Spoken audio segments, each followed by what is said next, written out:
Welcome, everybody. This is Lotus, living off the usual, with another episode of Open Discussion. We're here with DJ Mr. Ripp-U and the live band ISO. So I'm gonna let everybody introduce themselves one at a time. Let the table go round. Okay, I'm Dylan DelGiudice. I play guitar and saxophone in .ISO, and I'm very happy to be here. Thank you for having us. Shit. Yeah.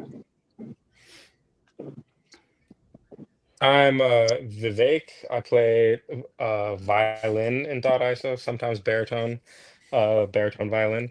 And yeah, very psyched to be here. Shout out Lotus. Shout out Rip.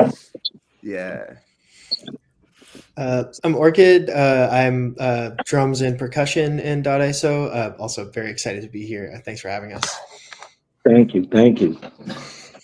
So now that we finally have the chance to have everybody on, which I'm happy to basically have the band because I came to a few of the live shows and it was amazing in the amount of music and the styles y'all was playing.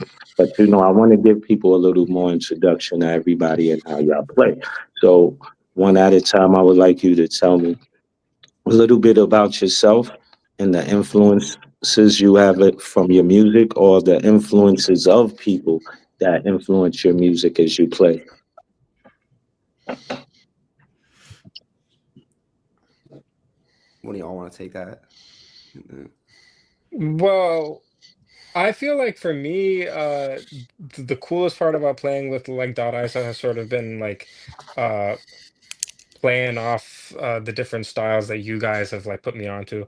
Uh I feel like before I met you guys, like in like 2020 or whenever that was, like around that time, I really didn't have as much of a familiarity with improvised music.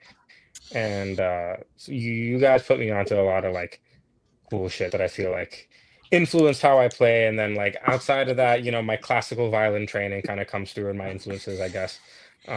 But I really feel like a lot of the stuff that Orchid and Dylan introduced me to, um, improvised music like Anthony Braxton and other like composed music like DelGiudice and shit. That is the kind of stuff that, and just like each time playing with them, I feel like playing off of what they're doing is sort of what I find the most inspiring.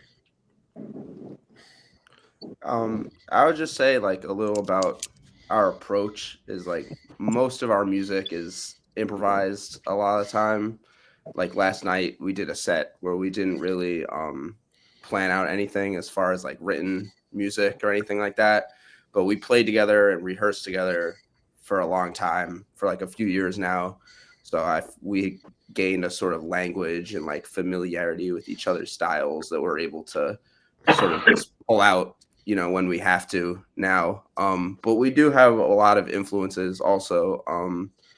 Like Vivek mentioned, Anthony Braxton and Henry Threadgill, who are part of the AACM, which was like a experimental music collective from Chicago from the 60s. A lot of those composers, George Lewis also, and their ideas about improvisation and composition sort of influenced us. And there's a lot of musicians in New York that we work with and that we're inspired by that sort of put improvisation at like the forefront of their practice that have inspired us as well. But mostly, yeah, I'm inspired by Vivek and Orchid as well and the stuff that they're doing. So I feel like it comes together as a group well. Yeah, I'll sort of jump in where Dylan was and sort of mention that like conversational element between the three of us. We rehearsed a ton. Like we prepared for this like 26-hour piece, and doing that we were doing these like 12-hour rehearsals. So got to know each other real well. Got to get know each other real well in the middle of the night, kind of thing, which is just a different vibe entirely. So that like that really brought like an understanding of like how they're going to act in an improvisational setting, like, and sort of be that both reactive and predictive in a way. That sort of sense of feeling when I'm playing with Vivek and Dylan, which I don't, I think those long hours really just are a huge influence and inspiration for like what this project does post doing that. And then, the AACM has been huge for me, and I'm sure huge for everybody else in the band. Henry Threadgill's music was really significant to me. Also, a lot of music that my mother introduced me to, like Pharoah Sanders when I was like 10, and that was a big moment for me. But yeah, Dylan also mentioned this too, but I'm recently just so inspired by what's right in front of me, by so many incredible musicians in the city who I'm like really privileged to be able to work with, and maybe not even directly, like just share the stage with them and watch them. And there's such a variety of approaches and styles and influences, and it's so great to just be exposed to such incredible music, like literally all the time. So I think.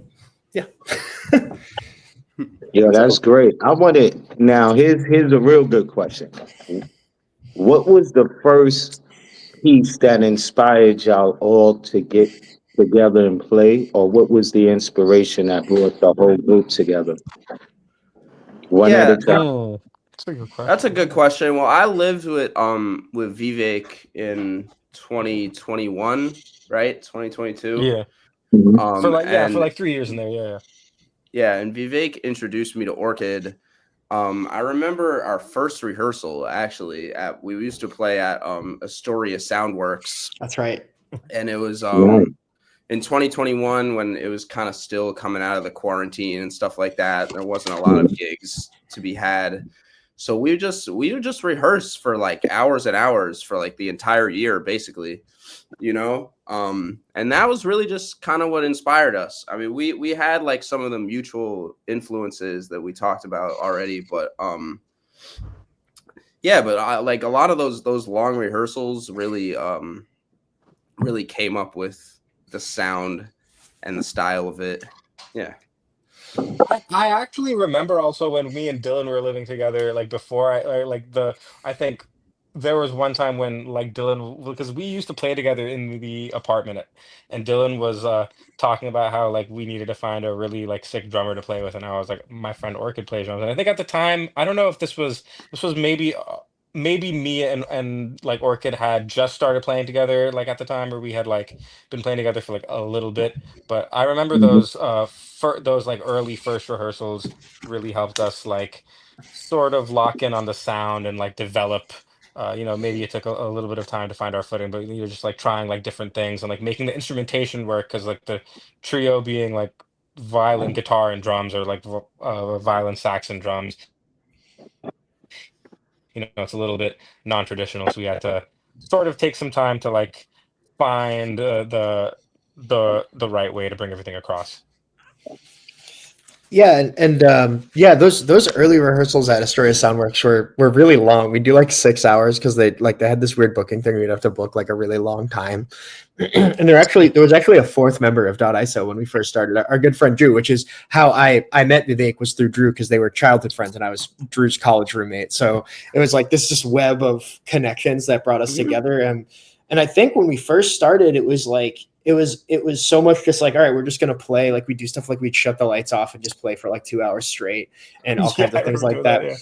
Yeah. And so it'd just be like this, like really just like focused, unfocused thing. We were all like working towards a goal that was completely undefined. So we'd all just be like playing a lot. We didn't even talk about, like, it didn't even feel like we were like preparing for a gig or doing anything. So I guess like, I mean, it is like, it's a little weird. Like, I don't think we had like, I sort of like, I didn't really, I knew Vivek. I knew Vivek for a couple of years, but like we got a lot closer through the music. And I had literally met Dylan. Like when I met Dylan, the first time I met Dylan was the first time we played music together. So I feel like we didn't have like a mutual thing that was going until we started really playing music all the time. And so it wasn't as much like, oh, we're bonding over collective interest in things, and more of just like, we enjoy spending 6 hours a weekend just playing in the dark. So playing in the dark and hanging out.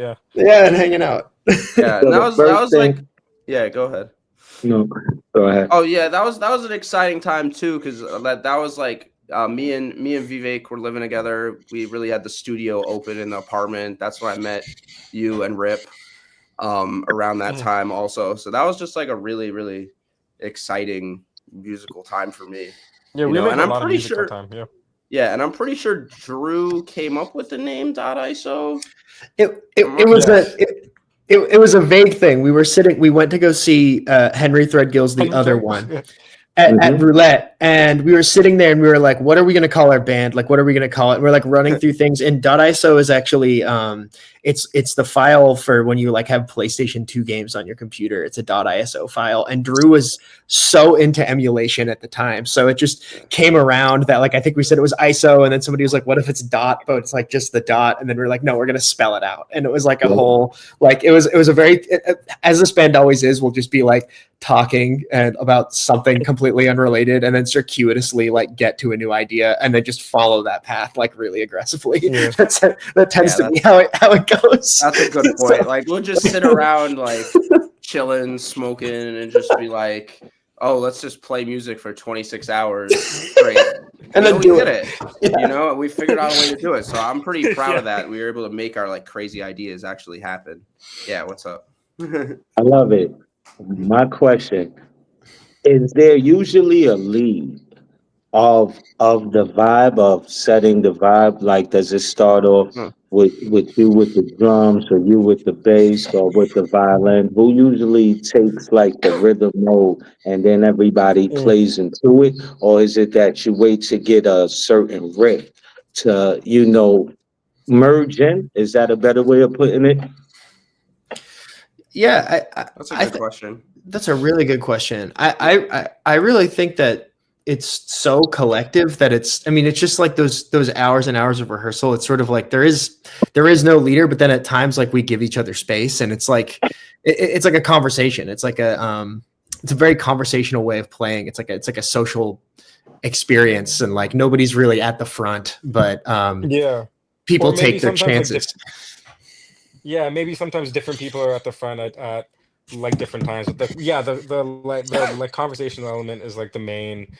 It doesn't really feel like any one person ever is like mainly driving the ship or anything like that. Like we just we know how to give each other space, know how to let someone lead or like follow someone's ideas.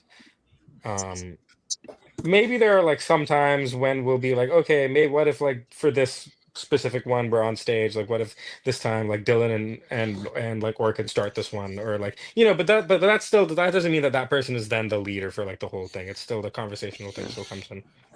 Yeah, we would. I feel like personally I try to like be conscious about giving everyone their space, like Orchid said. There are times when like it feels like Vivek will be like a little more in the lead, and I'll be playing more like a riff, like a traditional band or something.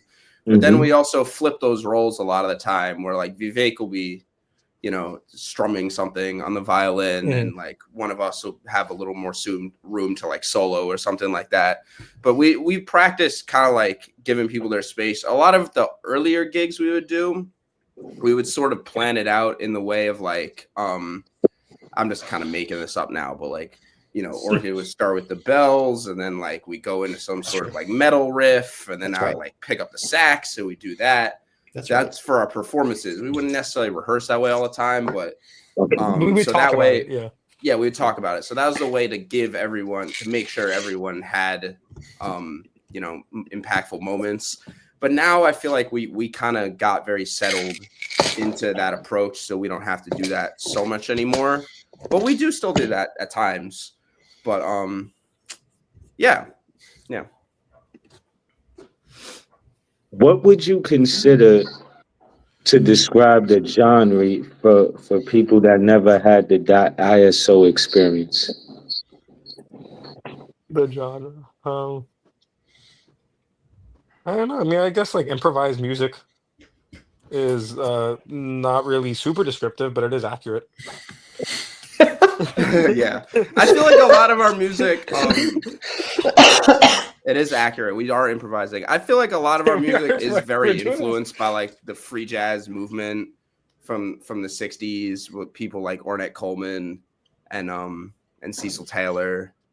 and a lot of those sort of jazz artists that were like pioneering it. I feel like we do come from that, but yes, but I think improvised music is safe choice. I also like I feel like some of our music has like a post rock sort of feel as well.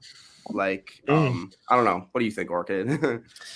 Yeah, I mean, it's a tough question. I think improvised music is probably what I would go to, but then describing that to like somebody be like, what does that sound like, is like pretty challenging.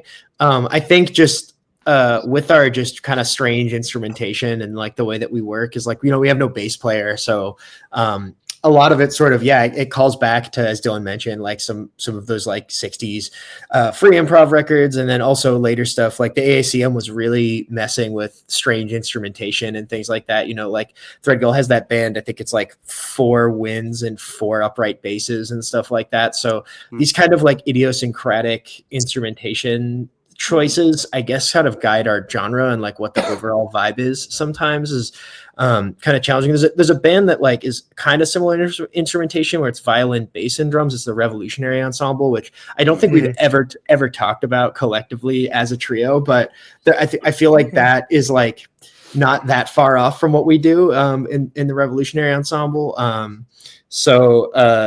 Yeah, and a lot. It's just I think that's important to say that like we're not like reinventing the wheel. Like there's a long tradition of this type of music that we're doing, and we're coming out of it. But as far as like a firm genre definition, like I'm always grasping at straws with like almost all of the music that I'm involved in, being like, how do I talk about this? It's a really challenging thing. So. Yeah. And there was also like, it's interesting, like sort of while a lot of these like black jazz musicians were doing their thing, Ornette Coleman and people like that in the US, there were a lot of people in Europe that would like very ideologically be like, we improvise, like we do not compose, like people like Derek Bailey and Evan Parker, right. Which I feel like there's a lot of, well, they're from the UK, but I feel like a lot of those people that sort of seeped into like the scene for this sort of music now in New York, which I don't really consider our music like so ideological, like we have to be improvising, or like it's not like we're against any sort of preparation or anything, but I feel like their approach was also pretty influential for us too. Yeah, and going off that, like we do play written music quite a bit. Like on Friday, we're actually doing a piece of Dylan's, which it's a lot of it is instructions for improvisation, and like we are still coming up with the music on the spot, but it's pretty like it's structured. We played a piece on Sunday that was a collaborative work that was sort of this like hand signal system that I've been working on for a really long time with like hands 1 through 4 numbers and repeats and things like that. And then Dylan and Vivek wrote music that gets incorporated into that through one of the roles. And so we're like really, I feel like all of us are kind of like nerds. Like we're really into this like systemic stuff and like this like weird sort of like how can we like find the most esoteric way to make music possible. So that kind of thing. And then like we even play like straight ahead, like like we've played jazz tunes and stuff. We played when we played the Shrine a while ago, we played like some Ornette Coleman, we played Law Years, we played What Reason Could I Give with our friend Jen Sapiro singing, and our good friend Mario Fontes on bass. So, and that's another part of .iso that's like such an experience, is that we have so many guests. Like we have so many people that we just ask to play with us and join our group that they sort of contribute to what this band is too, and like how we're evolving and the choices and like the palette available for performances. It's like once somebody's in the .iso door, they get asked again, like over and over. So it ends up happening that way. Yeah, and we've been lucky to play with some people that have like been on the like free jazz scene for like a long time. Also to have that experience, like Daniel Carter and Mark Edwards. Yep. They've definitely taught us a lot. What else was I gonna say? Yeah. Ripp?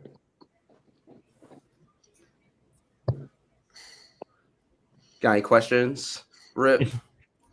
Yeah, of course I got questions. I got questions. So one of the questions I have for you guys, I see you guys as a group, but would you consider the individuals in the group as solo artists as well as the band? Yeah, we are really active making music outside of this band as well. I lead a few ensembles. One that's really reliable is with Vivek and Mario and Jen, who I already mentioned. It's Orchid BBB. We've been playing for a few years now. It's my compositions are all written out. And I lead a few ensembles and also do a lot of like solo percussion work. And I play in a rock band or two and things. We're all just super active, and I'll let Vivek and Dylan talk about their work as well. But we're all like really involved in playing. And I think at this point, like most of us are doing like 8-ish gigs a month, like just kind of doing as much as we possibly can. And Right. yeah, so it's just, this group is just like old reliable though. Like we'll always have the .iso gigs. And like, we don't at this point, like it's not a lot of work to put together a .iso gig. We'll just show up and play and go for it. Sometimes we'll do things that are a little more conceptual and needs a little rehearsal, but preparation and things like that. But it's such a reliable ensemble that like we just keep coming back to it and doing it again. And it's like we don't have to, like there's so many other people that we play with, and like by choice we just keep doing this. So Yeah, I mean, So- Yeah. I definitely kind of in the same way I play in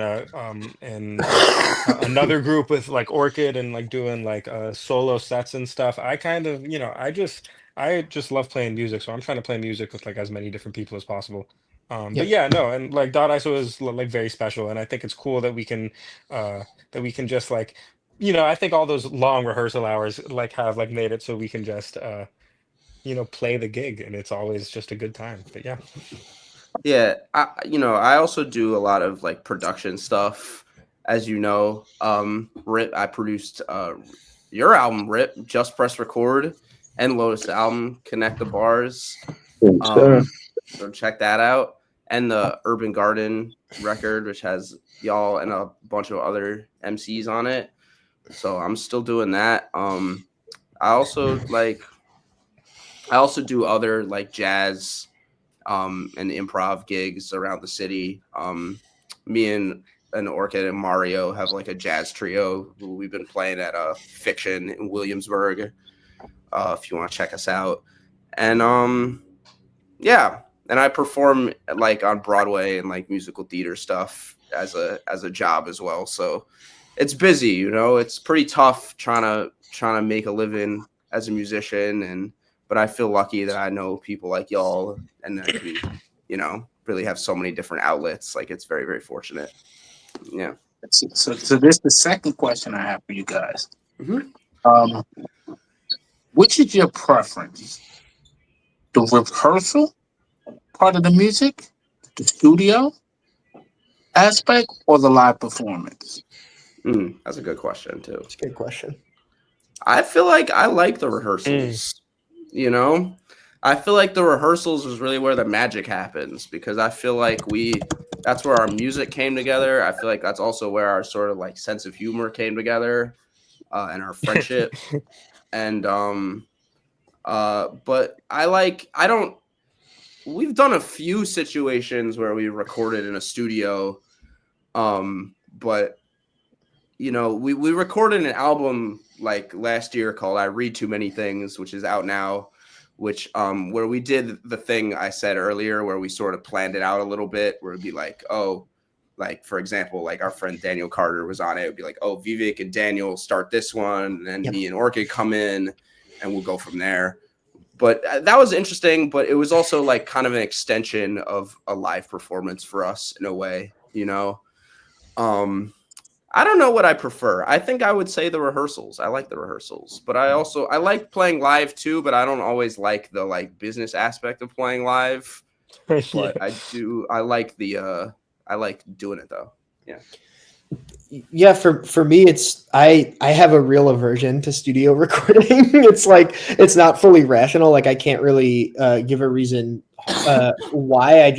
Maybe it's like the permanency of it and the like putting it down and like not being able to change what I play, like sitting there and being like, oh, my 16th notes sound like shit, like I sound awful, like all of that sort of like self-criticism kind of comes into play when I start recording. But rehearsal is like my favorite thing ever. Like I love rehearsing. I love like hanging out for like hours on end just working on music and figuring it out. And I always feel like Not always, but often it feels like, there's sort of one of two things that can happen is like in the rehearsal, you get the best version and then the performance is like a little bit worse, or you like never get it together in rehearsal and then the performance is like amazing. That has happened a few times too.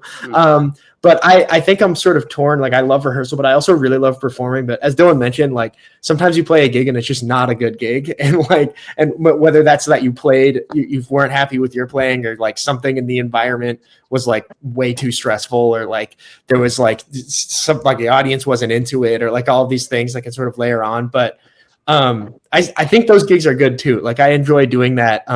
I find that like most of the projects that I'm in, like I really love the people I'm on stage with. And so like, regardless of whatever's happening on stage, like, when we play, it's just the three of us there, there could be 50 people in the crowd or something, but like they matter. It's for them, whatever we're doing. But like in the moment to get to like do the performance, it's the three of us like doing it. And that sort of like social element of performance, I think sort of, makes it high ranking for me. So I guess like a tie between rehearsal and performance for me. And then, like studio, no.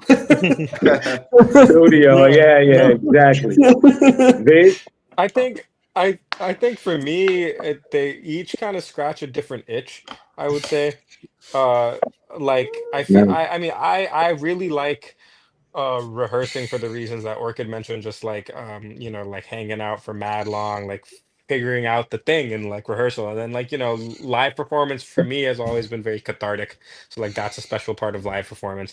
And then studio stuff, like both with this band, and I like also have done a lot of like studio work, just like doing like string arrangements for other people's songs. Studio sometimes, like especially with the doing string arrangements for other people's songs, that the studio stuff to me can feel like trying to solve a puzzle in a way that's satisfying. Because like I feel like usually in my experience for those studio gigs, there's a pretty clearly defined goal of like what you're going for, and then like the challenge is like how to make that happen. um I don't think I know, well, I mean, I think if perhaps a tie between performance and rehearsal for me as well, but I don't dislike the studio though. Although I do feel the self criticism things, of course, but Yeah. yeah, something about it still feels like satisfying to like work towards like that finite conclusion. I don't know. I mean, I like to be in the studio in other contexts, though. I will say, like, I like to record y'all. I like to record hip hop and stuff. I think that's a lot of fun, and that's a situation where like sort of working together collaboratively, like in a studio environment, like really works. I also did a project with this drummer, G. Calvin Weston, where we were doing improvised music, but he doesn't live in New York. He lives in Philly. So like we would send each other tracks back and forth, and we could sort of like really work on it ourselves in the home, so I feel like the studio has like benefits, but I feel like we're a very like live focused band, which it can be hard to like Yeah, I capture agree with that that. in the studio, It can be for Yeah. sure. I'll add that I know I was really trashing studio work, but I've had good experiences too. We just recorded Vivek, Mario, Jen, and I recorded a record, and it was like we just went out upstate for a couple of days and did the recording, and it was like amazing. Like it was so much. We were on this like farm, and there was animals at this place, Holy Fang. And there was an animal sanctuary there. So we got to hang out with animals and like record weird music for 2 days, which is just like, it doesn't really get better than that. That's like what you want to be doing. So, there are those like Oh, rare God. studio experiences. The thing that gets challenging is just like as a drummer and somebody who does like a lot of ensemble music, is recording can be expensive and complicated, and sort of that pressure to do well because you're like spending money on the time, or like the pressure to do well because you like, you have the engineer there and you want to make sure you're not wasting their time. And then like, when you get back and listen to the recording and something is messed up and you've like put in all that investment, it's like a more of a letdown than like, well, I traveled an hour, I'm going to travel an hour again. Like it's not that big of a deal in the grand scheme of things. So I think there's that like the pressures that come up from it are different. And sort of my like personal solution for these sort of issues that I have is sort of viewing recording as just documentation. For a lot of the work that I do that's really rooted in performance, I find that like the recording is just documenting the performance that has already happened, and that like I'm not there to like make a record or like tweak things ad infinitum. Like it's just what it is. I'm just documenting the thing that as it happened, like a photographer, maybe Documenting the like thing like in the moment. like a photographer with like no Photoshop kind of thing. So Yeah, like that. So I had another question for you. It erased my mind, but I'm gonna come back to it. But see, I think the difference is, and I think a lot of people don't give groups credit for, is the different personalities, and I think that you guys get it. You know, the fact that you guys say space and understanding, that's important in terms of that. So this is the question that I have for you guys. Now, could you guys give me each individual? It can't be three of the same names. Could you give me three shows that you guys performed that you absolutely loved? It cannot be the same answer. The next question I want to ask is, where would you like to perform? That's a good Give me question. three of each. Give me three of each. So that's 9 shows. Let Let me see. He was keeping y'all working. You gotta love it. we have. We've done a lot. We've done, a lot more than 9 shows. So, I like this one set. I did like some of those sets we did at the Shrine earlier last year, where the one where y'all were at, that was good. And we did one with where Mario and Jen also joined us. I thought that was good. That was a good one. I thought it was an amazing performance because I seen everybody played together, but then everybody had a time to leave. There's a certain part when V leaves. There's a certain part when you Orchid leaves. There's a certain part when Dylan gets funky, and it's like it's different. It's different tunes of the music to put you in a vibe. And I think y'all play a lot of modes and genres. So never sell yourself short. I heard a few things in there, fire, but Yeah. I'll let Dylan finish. Go ahead, my brother. Yeah, I would say also we did one at Downtown Music Gallery not that long ago. Yeah. Which they're like a cool record shop, and that specializes in kind of like avant-garde New York music. Well, we played there, and I was playing the like nylon string guitar, which is like a little bit new for us. And we made a record out of that one too. I felt like we came together really well on that. That's like on YouTube and streaming if you want to hear it. And the other one is the marathon, of course, because like that was, I mean, y'all could talk more about it, but that was cool because we were basically in this art gallery basement for a whole day, playing through the night, playing at like 3 a.m., playing at 8 in the morning. We would take shifts to sleep a little bit. Each of us would take our breaks to like go get a little sunlight and also fall asleep. We had a mattress on the floor of the art gallery, and we had what? That was like the mattress. Like, don't disturb. Yeah, we had a lot of people. We had a lot of people come watch, but we also had a lot of people sit in with us, which was like inspiring because like we'd already been playing for like 13 hours, but then we'd have a musician come in who like they were like fresh, because that was like the first time they played all day, so that would kind of give us the new like inspiration to keep going.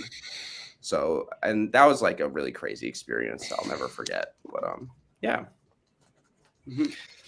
I guess I'll go next and make this really hard for Vivek, but actually maybe not because I picked really weird ones. The first one that I'll mention is the first we did this show at Cute Lab, which is in Gowanus. It's an office building in Gowanus that they just turn into a show space at night sometimes. That was not actually a .ISO show, but it was like a divorced .ISO show where each of us led a different group. And Vivek actually. I'll let Vivek speak about the record, but Vivek recorded his group with Caroline Morton and Sanjay Jayaram. And then I performed a piece of mine called 5 Ribbons with Francesca H., Celenda Sebastian Alexander Johnson, Jose Fernando Solares, who's in Ensenada now, which is very sad. I miss him a lot. Rocio Sanchez, and that's the band. That's the 4 people. Yeah. And then Dylan did a solo set. And I thought that was just like, it was a really interesting thing to like take us out of the context of .ISO, which is sort of like an established band. Like we say we don't like go for the same thing every time, but like we have our little tricks that end up happening and sort of pulling that out and putting that into its own individual context, but with other people, like both Vivek and I are with groups, and Dylan playing solo, but he was playing solo in such a way that like was really playing with the room and with the audience in this really like patient manner. That sort of, it was just sort of showing like a different side of the things that all of us do outside of .iso, but it still kind of felt like a .iso show.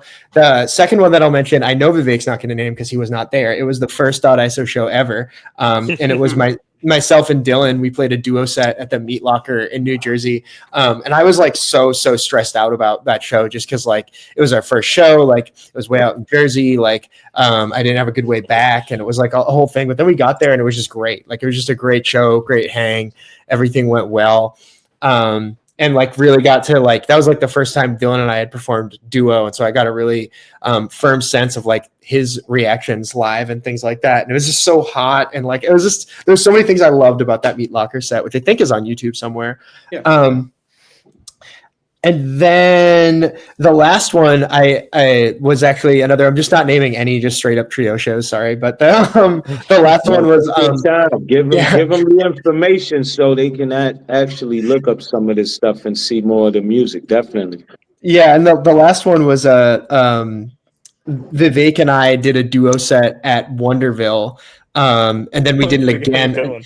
And these were like when Dylan was on tour in South Korea, and we did like a duo set at Wonderville, and it was like a large DJ night, and we were like the only band there, and like they were like this is like this whole like we played at like 1:30 in the morning, and like everybody was really drunk, and it was just this like really like it was like this like almost party vibe, but we're still playing this like weird ass music, and it was great. And the question for places we want to play, I just want to play more like outdoor public spaces where like the music is just more open and available and like less closed off to people and less like you have to be part of this like in group to even know it's happening type thing. So like more public art. That's really what I hope to do more of. And yeah, I'll give it to Vivek for his three.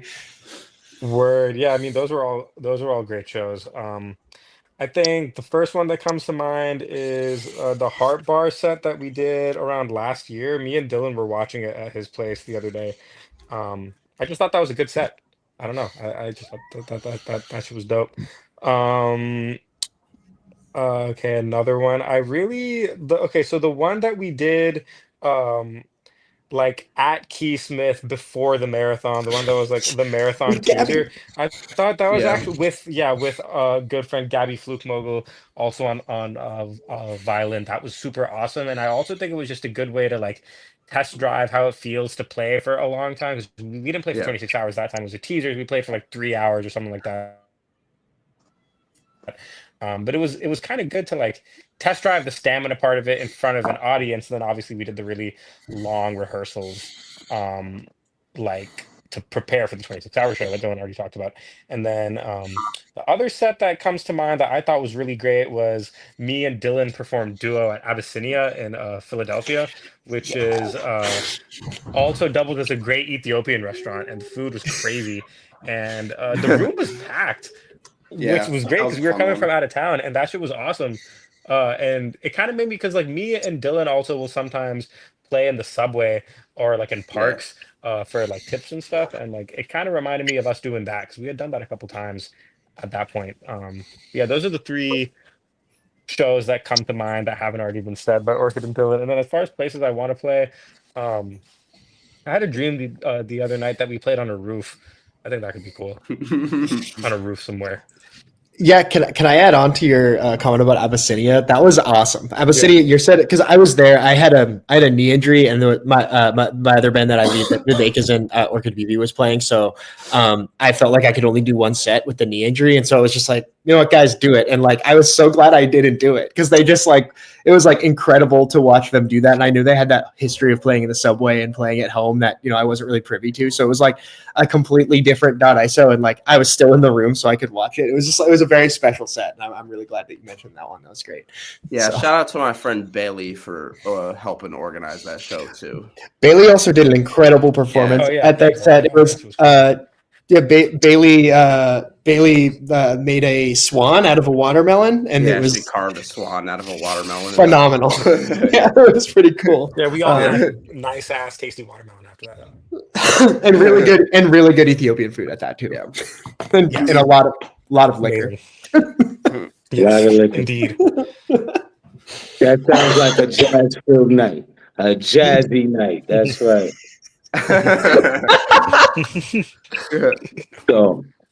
So here's my main question. Tell us about some of the new upcoming things they could look forward to seeing you in this year, and tell everybody where they can find you at as a group and as individuals. Also, We have a show on Friday, actually. We're doing a piece by Dylan called 3 Days. Also on the lineup is Sanjay Jairam, who we mentioned before, who played with Vivek at Cute Lab, Ryan Gosemi and Tim Watson playing trio. And I'll be conducting a piece with a lot of people that I'm not playing in, but I'll just be conducting. And that's on Friday at Brothers Wash and Dry at Maspeth. You can find me. The best place to find me is on my website, Orchid BB with .space with 2 Ds and 2 Bs. Increasingly less Instagram, but same thing, Orchid 2 Ds and 2 Bs. And you can find all of us at .iso on Instagram, _ISO. I'll hand it off.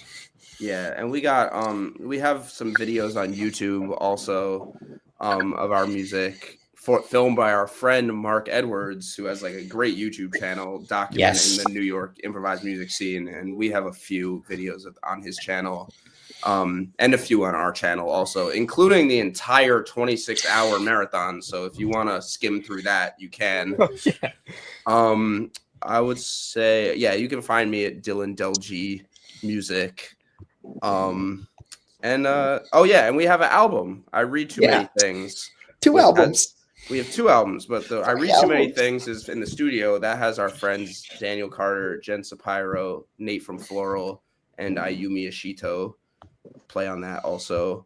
And we have one from Downtown Music Gallery. So if you just type in .iso, you should be able to find this stuff. But yeah. Cool. Yeah, definitely check out the 2 albums on streaming. For my website needs to be updated, but until then, you can find me on Instagram at IIIam VIVEK. And I mean, I usually just be posting some bullshit if I do post, but I'll also post about the shows. So yeah. Yeah, and we got some shows coming up too. Like Orchid said on Friday. We got one at the Laundromat, which is a pretty cool place in Maspeth. And in March we have one with the band Total Package, also at the Laundromat, and Total Package is sick. And we got some, and our jazz trio with Orchid and me and Mario is playing at Fiction on March 2nd if you want to check that out. Awesome. So, it's been another great episode. I'm so glad to have everybody on this panel and this discussion to bring you this wonderful music. I hope everybody that didn't get a chance to come down to some of the shows. Check everybody out individually. Follow the links as you'll see in the description box. And of course, just press record and connect the bars. DJ Mr. Ripp-U and LOTUS, Living Off the Usual. DelGiudice, open discussion. Check out the music, the musicians, the artists, everybody, and let's keep the creative space moving. Have a wonderful year. Happy 2025, you know? Thanks for having us, gang. Thank you. Yeah. All right, guys. LOTUS and Rip. Love y'all. Thank you. All right, thank you. fam.